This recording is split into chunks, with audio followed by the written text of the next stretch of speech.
Think back on the worst day of your life. How did your neighbors and friends respond? Did they come together to help out? Did they write on your Facebook wall? Maybe they sent cards or food. It's just human nature. Our newspaper has been full of these kinds of stories. But this is not one of them. Well, hey there. This is Chris Lay, the podcast operations manager for Lee Enterprises, welcoming you back to a new season of Late Edition Crime Beat Chronicles. For this latest season, we wanted to highlight a series from the Roanoke Times that was first reported and produced in 2018 by journalists Jacob Demmett and Robbie Korth. A 5-year-old child went missing in Dublin, Virginia, the spring of 2015. When his body was discovered days later in the family's septic tank, the mother was put on trial both by the court system as well as social media, where misinformation, accusations, and vengeance-fueled comments spread unchecked.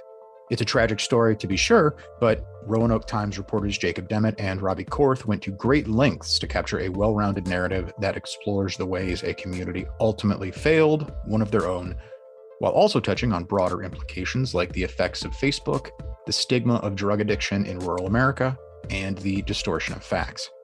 This is the first of what will ultimately be 7 episodes dropping every week, so make sure that you are subscribed wherever you get your podcasts in order to make sure that you get the latest installments as they premiere. And once you're subscribed, you can explore our archives for the other true crime stories that we've got, as told by the journalists who originally reported them.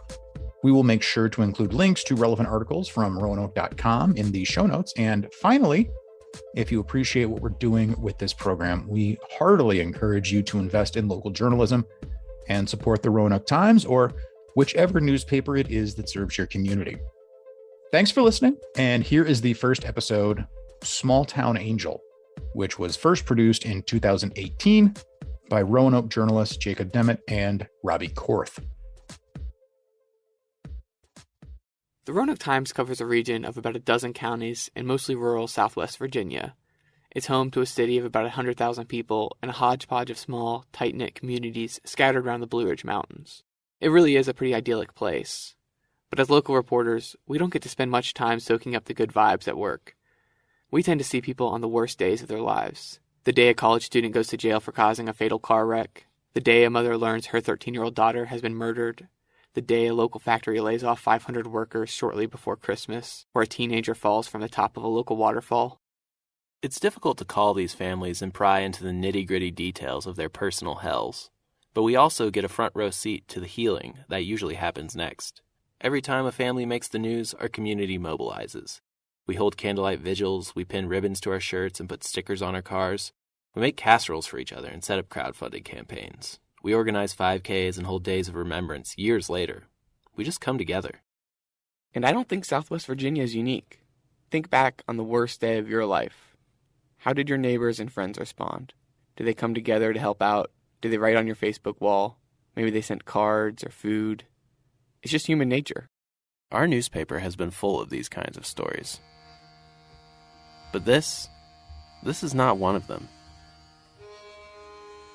This is the story of Noah Thomas, a 5-year-old boy who, all the evidence suggests, wandered out of his home while his mother slept in 2015.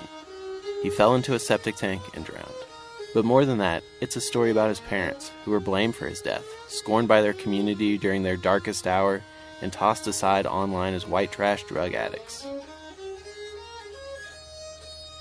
"She's no mother, she's a monster," somebody wrote on Facebook after Ashley White's son Noah Thomas went missing in 2015. They don't deserve a damn due process. They deserve a hanging, somebody else posted.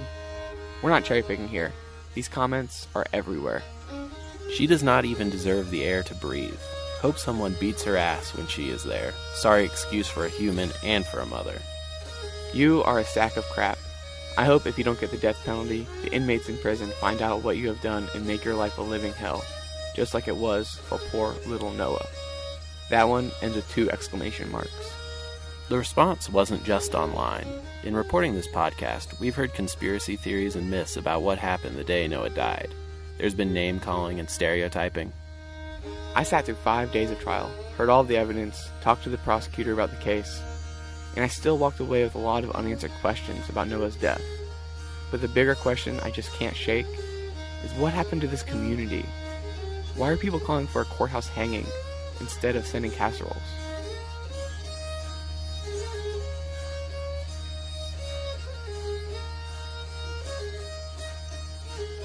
From the Roanoke Times newsroom, this is Septic. I'm Jacob Demmett, reporting with Robbie Korth.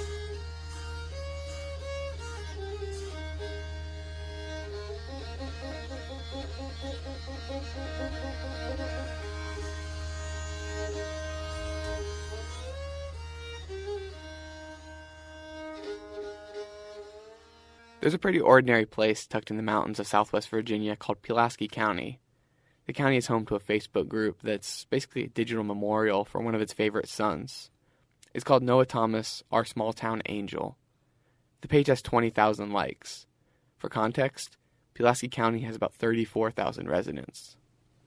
It's been 2 years since Noah Thomas, a cute little red-headed 5-year-old boy, died, but the page here is still active. If you scroll back in history, the page started as you would expect, a group designed to help find Noah when he was missing. Here's one post from March 25th, 2015. Quote, "If anyone knows anything, please, I'm begging you, call the Pulaski County Police Department. We need Noah home. Our hearts are broken. Noah, everyone is working hard to find you. Stay strong. I'm doing everything I can to help find you, and I will not stop until you are home. Hashtag pray for Noah." A few days later, Noah was found dead. That's when the page evolved into the kind of memorial that it is today. People started posting photos of candles. Here's one with a sign behind it that says, "In honor of Noah Thomas." In more recent years, the page has been covered in Photoshop pictures of Noah. He's up in the clouds, he has wings. There are poems and posts filled with love for the boy who most of the writers probably even never met. But somewhere along the way, the page took a turn from remembrance to vengeance. It became overrun with those hate-filled comments about his parents, who many accuse of murder. "Bring back the death penalty, it worked in the past," one commenter wrote. "I ask our Lord for forgiveness, but I hate these monsters with a passion. I want them dead and anybody involved. I love you, Noah Thomas." That one is in all caps. Over on YouTube, there's more of the same. There's a bunch of slideshows made in Noah's memory, and even a few songs that locals wrote and performed just for him. Here's a taste of one of those by Marcus Allen, a.k.a. Don Dada King. Rest in peace, Noah Thomas. Gone too soon. Forever in our hearts. For nearly a week, I was hoping and praying for the best. And then yesterday I found out there was no more breath inside your little body. Someone had killed you. I'm not pointing fingers, but someone had killed you. A young and innocent 5-year-old child. What is wrong with this world and the people living in it now? I don't know the whole story. All I know is rumors. And rumor has it both your mom and your dad did this to you. And if that's true, I hope the thought of what they did plays in their minds to their black... There's still a lot of things that we don't know about what happened to Noah on March 22nd, 2015, the day he died. Ashley was home alone at the time with her 2 children, 5-year-old Noah and 6-month-old Abigail. So we just have her story to go on and nobody else to corroborate it. With no evidence to the contrary, the investigators essentially took her word at face value, but it still didn't clear her of all guilt. Timing gets really important with these types of stories. Ours begins at 10 p.m. the night before, on March 21st. Ashley was in her room playing Clash of Clans on her phone. Noah was trying to watch cartoons on his TV. He couldn't find the remote control, so Ashley showed him how to change the channel on the box. Then she went back to bed. 6:10 the following morning. Paul wakes Ashley up like he always did. They laid in bed to smoke cigarettes before getting up. The routine was for Ashley to drive Paul to work, since he didn't have a car or a license. As Paul got ready, Ashley said the kids were sleepy. Abigail had been sick with bronchiolitis, and Noah didn't sleep well that night. So, she and Paul decided to leave the kids home alone for the 20 to 40 minutes it would take Ashley to drop him off and stop for gas and cigarettes. Both parents have since admitted this was a huge mistake, but we'll get more into that later. 6:55 a.m. Ashley drops Paul off. He punches into work while she returns home. Ashley said the kids were safe when she got back.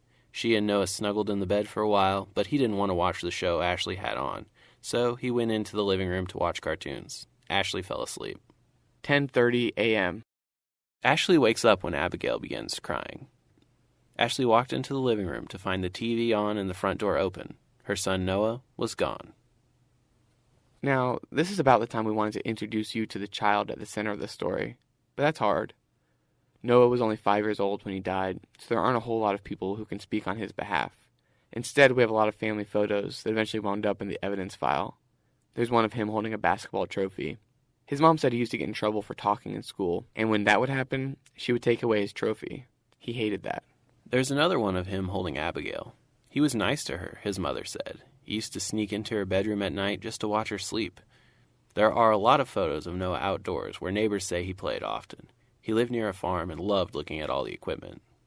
We were also sent a couple videos that aren't in the evidence file. One was filmed on the first day Paul had to go off to work before Noah left for school. It shows Noah standing outside in a Batman t-shirt and a red backpack. He's fidgeting with the straps and looking at the camera kind of nervously. You know that look that even the most talkative kids have when they get stage fright, even when just making a shaky cell phone video. I love you, Daddy. Tell Dad. I told Mommy to tell Daddy I love him. Another video shows Noah inside his home, which looks like a pretty typical trailer. In the background, you can see it's about as clean as any normal living room. There's a photo of Noah as a chubby baby hanging on the wall above the television. This one was filmed during the summer as Ashley tried to teach Noah the difference between a pile of coins. Find me a quarter.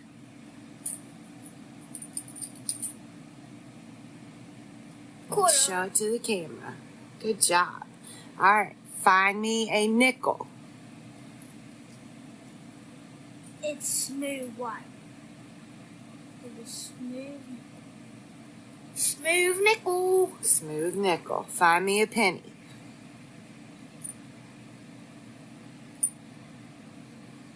Good job. Now find me a dime. Good job. And then there's the photo of Noah that looks like it was taken for a yearbook, in front of one of those cheesy, faded gray backdrops. He's wearing a yellow t-shirt with a picture of the Incredible Hulk. He's got rustled-up hair, big cheeks, and squinted eyes from smiling just a little too hard. His mouth stretches across his tiny face, but without cracking to show a single tooth. He's a very cute kid. This is a photo we all saw over and over again. It was splashed across the news the day Noah went missing. The search continues this morning in Pulaski County for a missing 5-year-old boy. State police say Noah Thomas is believed to be in danger. He was last seen yesterday in the 5400 block of Highland Road in Dublin. Police say they believe he left on foot. Crews have continued their search throughout the night. Members of the community coming together to show their support. WSLS 10's Jade Hansen joins us live in Pulaski County. What's the latest on the search this morning, Jade? Well, Donna, police are out right now. They have been out throughout the morning, both on foot, searching the area around missing 5-year-old Noah Thomas's home. They are also been out in the air, up in helicopters, using infrared technology, trying to find some sign of the missing boy. Noah was last seen wearing a camo jacket, black and yellow pants, and Spider-Man rain boots. He's 3'5", 60 pounds. If you have any information, you are asked to call the Pulaski County Sheriff's Office. Mike Fleener was involved from the very beginning. He's the area's prosecutor, known as a Commonwealth's attorney in Virginia. He and Assistant Commonwealth's attorney Justin Griffith were at a conference in Richmond when they got a call that Noah was missing. The team immediately started handwriting court orders and faxing them from their hotel. The first voice you hear here is Fleener's. But I think one of the things that struck me about this case, obviously the community became very involved and invested in this case. And I think one of the reasons that had happened is because for 4 days, this was a missing child case. This was not a homicide. This was not a criminal case. This was a missing child. And there were probably several hundred people that volunteered and walked and called and put up posters. And so before we even really ever knew what happened to Noah, we have a huge county, well, the entire county and probably local region were really involved in and invested in the outcome. Several police involved in the search eventually testified at the trial. At least 2 officers, including Pulaski County Sheriff's Office Corporal Lucas Nestor, later testified that they looked into the septic tank. Here is that courtroom testimony. There was a metal rod, I think it was called a corner bead. It's about 4 foot in length, that was laying near the septic tank. I picked that up. Investigator Queen took a hold of it and placed it down into the waste, the liquid, and moved it around inside of the tank. Okay. Did you all detect anything when that was done? No, it didn't strike anything. There was no resistance to the pole inside of the tank. Other officers described a chaotic scene around the messy trailer where Noah was last seen. They said Abigail was crying, but Ashley didn't console the child. FBI Sergeant Courtney Merkel testified that it was full of cigarette smoke. It was full of cigarette smoke, to the point where it was actually coming out of the door. It was like being in a bar when they used to allow us to smoke in bars. Did you wear a mask? I did not wear a mask. Two of my team members who have breathing issues had to wear a filter mask in order to search the residence. Officers were using a dog to search for the boy. The dog would eventually walk right over the septic tank lid, but it did not stop. The lid was closed but not properly secured. This becomes important later. During all of her police interviews the first day of the search, Ashley lied about the time she left the kids home alone that morning. She told police that she took them along with her when she dropped Paul off at work. On day 2, she came clean and told police what really happened. That's when red flags started to go up for prosecutors. But at that time, Fleener and Griffith said they were still mostly concerned about finding the child. The search dragged on for 4 days. Fleener said they knew a 5-year-old boy could only travel so far on his own. When they finished searching that likely area, crews went back to the home and started over again. On that second pass, they decided to take a more thorough look at the septic tank. Fleener and Griffith had returned from their conference by that point and were coincidentally at the scene conducting interviews when sanitation workers began emptying the tank. Here's Fleener describing that scene in a later interview. And there was a gentleman who had the hose, and at some point he told one of the investigators, "I think I see a blue jacket." And at that point, then other investigators gathered around, and it was determined that Noah was in the septic tank. You know, there have been a lot of rumors about the condition that he was in, and quite frankly, many of them are just false. You know, there have been rumors that he was found in a bag. There were rumors that he was found, tied up and bound. There were rumors that he had been beaten, or he had been, had been stabbed, or he had been. None of that is true. Not a single bit of that is true. He looked exactly as if he would have just simply fallen in there. He was wearing a blue jacket.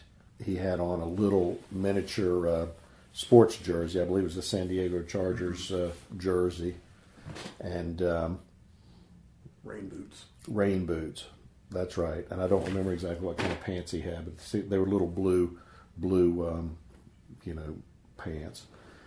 But he was not bound. He was not injured. He was brought up out of the tank, and as is the procedure, a body and remains will be taken to the medical examiner's office in Roanoke for them to conduct an autopsy, and the remains are transferred in a bag, and so his remains were placed in that bag. One of the investigators and I actually then went down to were present when they conducted the autopsy. Because of the substances in the septic tank and the really toxic nature of the septic tank itself, they had to do the autopsy in a special room, or at least they had to initially take him into this special room where his body was just fully cleaned and cleansed. But I was able to personally visualize his body with the doctor and an investigator, and even though his body showed signs of having been cold, like if we were out at outside at a tech game or something, and sometimes your skin will get a little bit red or something. Other than that, there were no visible injuries whatsoever, no bruising, no cuts, no damage to his body at all. So then at that point, that is, the body then becomes your first real piece of evidence. Where do you think all the rumors that he was bound, tied up, in a bag, and drugged is a really common one? I think that in the days of social, this is one of the very first big, significant cases that this office has handled in the age of social media. And I think the fact that information is so readily available to the public, and the public has such an easy opportunity to comment on it, that inaccurate information is just naturally going to occur. I can't tell you where it came from. Neither the sheriff's office or my office ever made any comment or said anything which could even conceivably lead someone to believe that. But from that point on, there was never a belief in my mind, really, that he had been deliberately murdered. It would have. That doesn't mean that it couldn't have been an accidental, form of homicide, or a negligent homicide, if you will. But to have been a willful, deliberate, premeditated, first-degree murder, the body itself told us that's not what happened. But that wasn't the storyline that was developing in the public airwaves at the time. Here's Nancy Grace. Well, there's more to it than him just being gone. His body was found in the septic tank, the family's septic tank, dead. Matt Deal, news director of WHIS. Matt, thanks for being with us. Here's my question. There's an open septic tank we're showing our viewers right now. Question, okay. Was their septic tank an open septic tank the child could have fallen into? Or was it a closed one so the child would have to be killed and put in it? Well, officially at this point in time, the authorities haven't revealed exactly what condition the septic tank was in when they found it. However, industry experts from around the area have weighed in on the subject, and they've confirmed that even with the newer kind of septic tank lids that have a plastic lid, they're typically buried underground, and even if they are not buried, which they said this one was probably one that was a little more high-rise, they're typically bolted on with 6 to 10 bolts and very, very secure. So either, let me go to Mark Class, president, founder, Class Kids Foundation, in addition to Matt Deal joining us. Also with us, Dr. Tim Gallagher, pathologist, and Stacy Newman on the story. Mark Class, what's your take on this? Well, Nancy, the idea that she could have been asleep and somebody came and took the boy, murdered him, and then put him in the septic tank is absurd on the face of it. The other scenario, that he somehow wandered over to the septic tank, opened it, climbed inside, and pulled the lid closed behind him, is also completely absurd. That leaves one possibility. That leaves the family members and those who are closest to him. Ashley was eventually charged with a crime. But it's not what you would expect if you were to talk to people on the street or listen to the news back then. Both she and Paul were charged with 2 counts of child abuse and neglect for the time they admitted to leaving the kids home alone when Ashley took Paul to work. The kids were safe when Ashley returned home, so Paul was off the hook from then on. Ashley received an additional and more serious count of child abuse and neglect leading to injury for the time she said she fell asleep and Noah went missing. There was another charge, and just a warning that the name of this one is confusing, and frankly is probably partly to blame for the misunderstanding that's still so prevalent.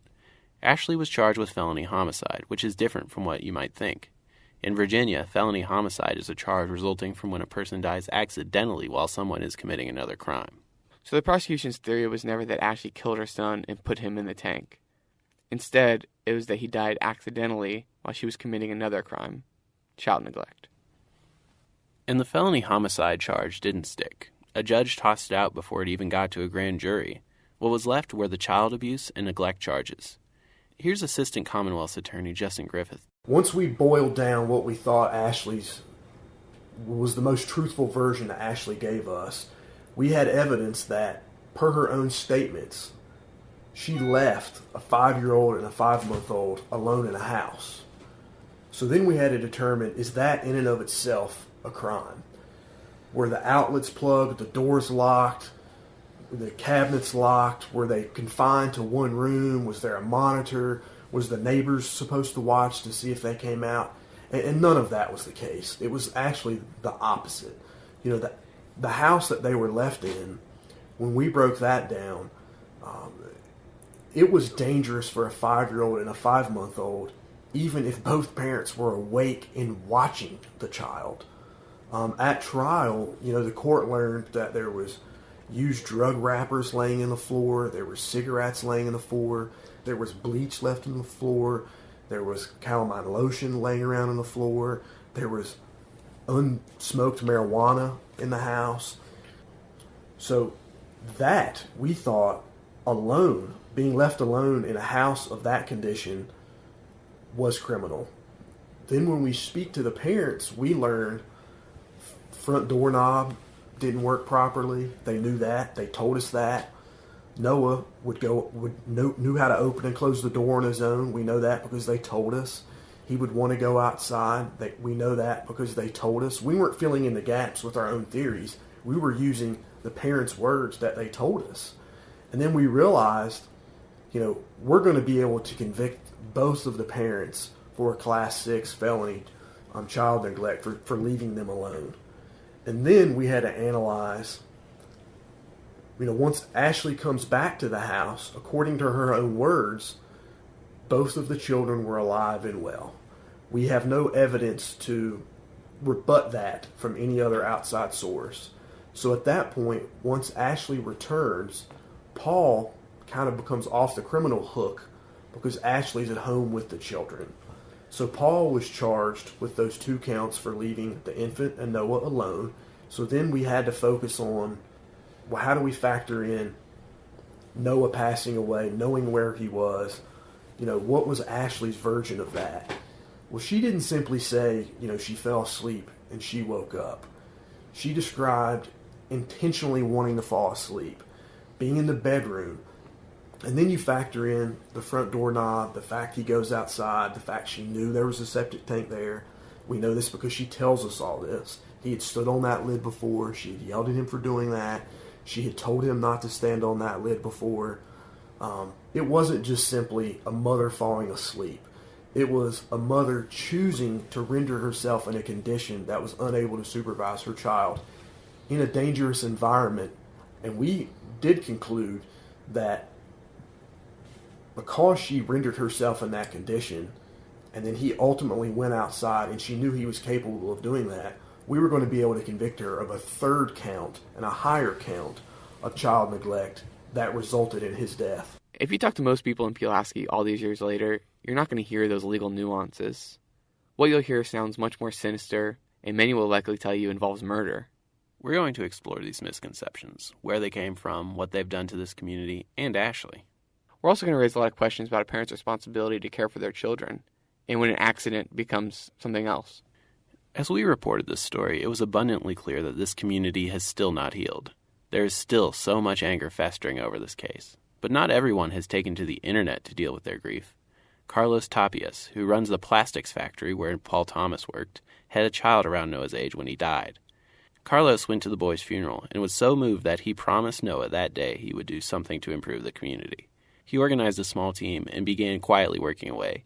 Eventually, they decided to turn an old abandoned elementary school into a youth center. Kids would get bused there after school. It would host sports teams, robot clubs, and tutors. The center would also focus on helping young parents struggling at home to keep their heads above water. I think it's very difficult to judge another parent. That's Tina Martin, who Carlos hired to run the Pulaski Community Youth Center. We asked her about what she thinks of Ashley. It's very difficult, and I think the best that we can do, instead of judging the situation, is look and see what we could, what can we have done to help, make that easier, because being a parent is difficult. There's been times I've had crying babies, and sometimes all you can do is sit down and cry with them and just pray, Lord, you're going to have to give me just a few more minutes of peace and help me walk through this. And you have to think, when you have young parents that maybe don't have that capability of slowing down and thinking through things, or if they don't have someone that they can look to, I'm sure it could be very bleak. And I've never, thank goodness, been in that position to where I haven't had someone to be there to help me. She gave us a tour of the youth center late last year. At the end, Tina took us out a pair of double doors to a grass field in front of the building. She said that's where they're planning to build a memorial to Noah. Will be out here. They are going to be putting the landscaping. There'll be like a little wall here. All of this and around this corner, those students will be doing landscaping in. And our hope is around this corner in the kind of this little nook in this flower bed is where we would really like to put our Noah statue and some different, memorial things out here. So this whole area over here will be a nice memorial garden area. And we're hoping to put some of the nice big rocks in where the students can come out, have a seat, really take part in it. I don't want it to be one of those things that you just look at, because he was a child. Kids don't just look at we want it to be interactive. So we're hoping to put some nice pavers in, let the kids really take part in being a part of the area over here. Tina is amazingly patient and dedicated to this project. She clearly feels for Noah, though she never met him. But she said that dealing with grief is what this entire project is about. I think that it was just grief. I think that most everyone that I encountered, grief, even for the parents, the situations that they have placed themselves in, it's, I know that's bound to be difficult for them as well, but I also look at things from the other end, and, I try to look at God's grace, and I know that that's something they have to live with every single day. So I'm not sure that it's my right, to really kind of pick that up and be like, oh yeah, they need, because I would certainly think that they pay for this every single day. I would think that that's something that will never escape them. Yeah. Just from where we sat, we get Facebook comments on the things we write and things like that. Do you think that digital sort of reaction is an accurate mirror of this community? I think that it gets exploited tremendously, and I think that sometimes we, instead of slowing down like we should and getting our thoughts in order out of those emotions, we're very quick to hit the keys and to overshare.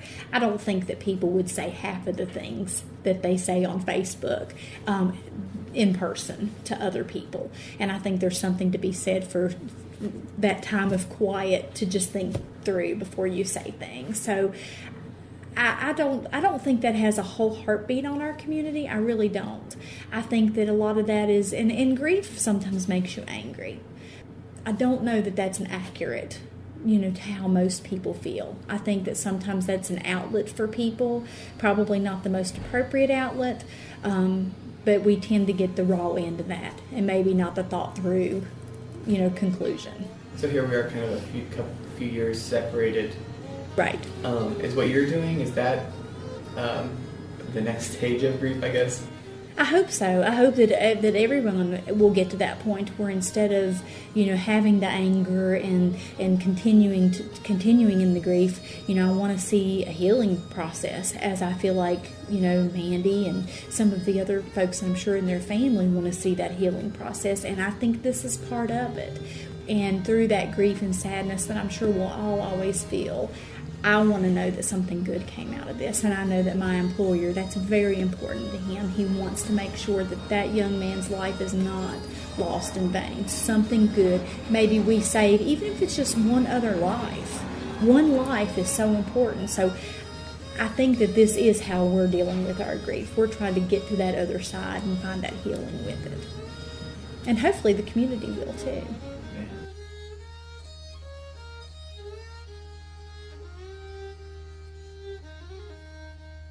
Septic is produced by Robbie Korth and me, Jacob Demmett. Music comes to us courtesy of Mike Gangoff and Matt Payton. All courtroom audio was obtained from the Pulaski County Circuit Court Clerk's Office after a request to Judge Bradley Finch. This podcast is about presenting an accurate account of the death of Noah Thomas and his parents' legal saga. All audio has been edited for brevity and clarity. For pictures, original documents, and other extras, visit septicpodcast.com, and feel free to send us any feedback at septic@roanoke.com. This is a copyrighted podcast of the Roanoke Times. All rights reserved. Contents may not be disseminated without permission.